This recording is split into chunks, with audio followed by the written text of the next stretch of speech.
açmağa. Görürsünüz ki buna imkan gelir. Yol verin ay kişi Agat xan gelir. Çəkilin kənara Agat xan gelir.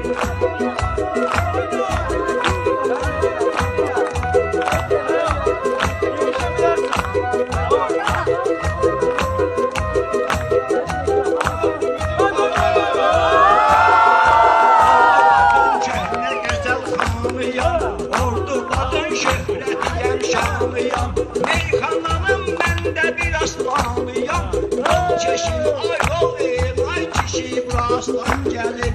Yol verin ay kişi burasdan gəlir. Çəkilin kənara Agat xan gəlir.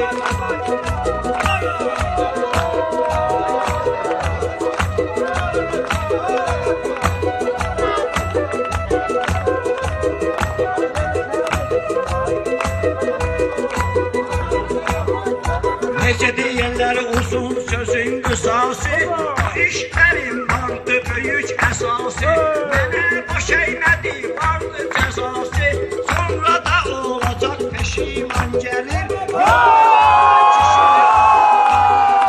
Çəkilin kənara Agat xan gəlir.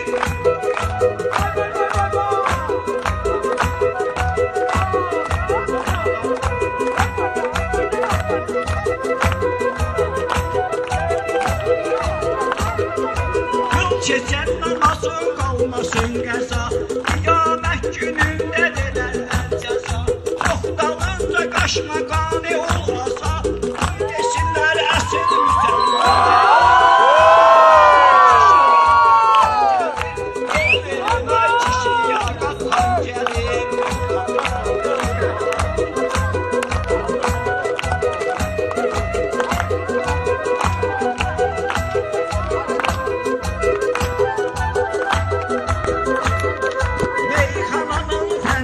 Bilmişsən, meyxanada sən mənə çox gülmüşsən. Yuxuda gördüm ki, ay dadaş ölmüşsən. Bir gün bura deyəsən ehsan gəlir. Çəkilin kənara Agat xan gəlir.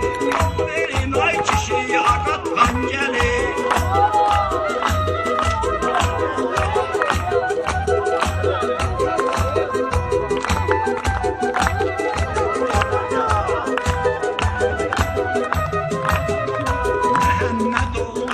Agatdır adım, meyxanada olmayıbdır ustadım. Çağıraram gələr bura cəlladım. Elə bilərsiniz ki, bura xoddan gəlir. Çəkilin kənara Agat xan gəlir. Yol verin ay kişi Agat xan gəlir. Çəkilin kənara Agat xan gəlir.